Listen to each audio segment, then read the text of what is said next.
I think you're the first person to see that cats are ridiculous, frightened, and brave, like us.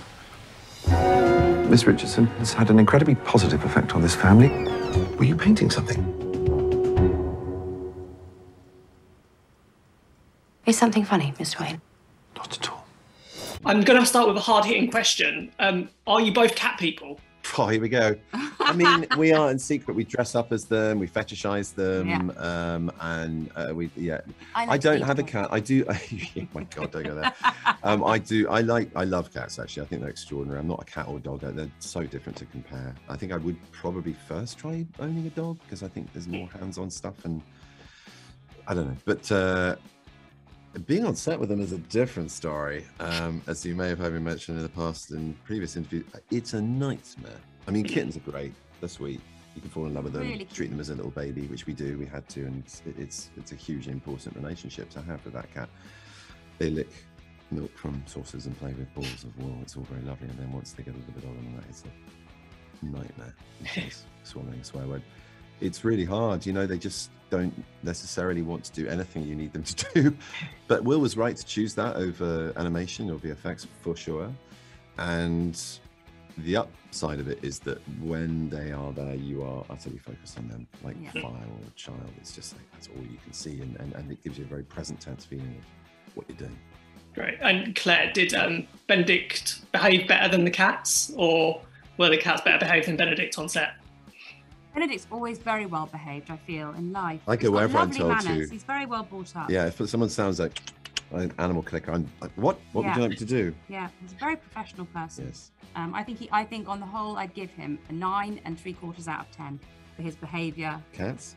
How would you score the cats? And the cats, for me, I loved the cats. Nil point. But I loved one of my favourite scenes in the film, which was one of my favourite scenes to film, which is the saddest scene to film, but was when Benedict had to do the cat voice. Oh, I love that moment. It. And then I did feel for the cat, like putting glasses on a cat, that's just not something a cat really wants to experience, obviously. The glasses. And you know, that's so sensitive around their face, it's everything to them. There was no cruelty for No. The cats were incredibly well treated. Willingly put the glasses on at some point. We had to wait a long while. But no, I know. Goodbye, Mrs. Wain. And then you started making things up. I did. And I was dead. It's one of those extraordinary moments in the script as well where, we stop it, Louis, I'm not feeling very well. And I go, why? What's wrong? She goes, I've got cancer, Louis. And you read that, it's sort of darkly, richly funny and moving at the same time, and painful. And that's kind of the wonderful world of Will Sharp, our extraordinary director. And I really think he tapped into something very true to the lived life of those two. Yeah. Yeah, I feel the same with Flowers with Will Sharp. He manages to mix that eccentric humour. This film tricked me. I was expecting like a whimsical biopic, and then obviously it becomes something altogether more human. And you both had experience playing real life characters, more famous necessarily than Louis Wain or Emily. Does that make it easier when it's someone who viewers won't necessarily know about the lives of? No, because you're still playing with someone's reputation and their actual life, you know. You still have to have a profound regard for that. And it's a nice task to bring someone into the limelight who hasn't necessarily had much of it in recent times, although he was very famous in his moment. But and the same with Alan Turing, I guess, as a comparative. And both of them I felt immediately emotionally very rawly connected to in certain regards. I mean, look, there's a lot of joy and love and laughter and lightness and success and happiness in both of their lives, but there's also, especially with Louis, some really, and with Alan, some very lonely, isolating and depressing places to exist in, portraying them. And in those moments, in both films, I kind of started to grieve the actual experience these people must have gone through, having just brushed against it as an actor.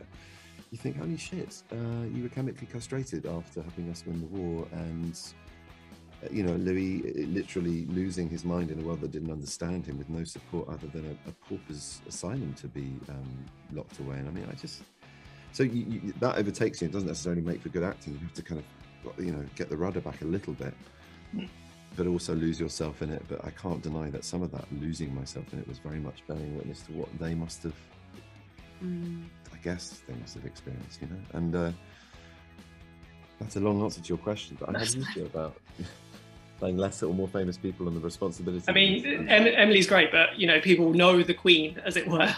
So does they that don't know her Queen, you see, actually, and that's what was brilliant. Yeah. Sorry, I'm going to answer a question for it. I've had a coffee. It's caffeinated, whereas it's decaf. But for me, it was like going, oh, this is humanizing someone we don't know, because it's like the origin story in Marvel terms. It's like, this is the Marvel. She doesn't see any Marvel films. I've seen all of The Crown. There we go. I've seen all your other work, darling. I know, this is very true. She's very supportive. Yeah. I'm only teasing, but that for me was the miracle, was while not straying too far from what you might have imagined were the kind of constraints of that character or the freedoms of that character, you really brought the world a vision of a Queen in youth that there aren't many people other than her that can remember that, you know? But I do think that I just feel a huge weight of responsibility if you're portraying any emotion that someone has felt in an audience, because the risk is that you portray that and some people just go, well, that doesn't land with me at all. That wasn't what it was like. It was like. We remember things differently. It's probably the fan lesson for the and parents. but also feeling an emotion and people's experience, like portraying somebody who has cancer, portraying someone whose loved one has cancer. Like, you don't want to do that and just enjoy acting and really enjoy pretending to be that, you know. I feel a huge weight of responsibility for every single role I play, that the emotion and the sentiment behind it is truthful and honest and not just me enjoying feeling feelings. So and you know, storytelling is representational in a very complex way, no matter what you're doing, fictional or otherwise. And I think it's riddled with anxiety about doing as good a job as you can to do right by that person, that beloved iconic character, by that fictitious undiscovered character, whatever it might be.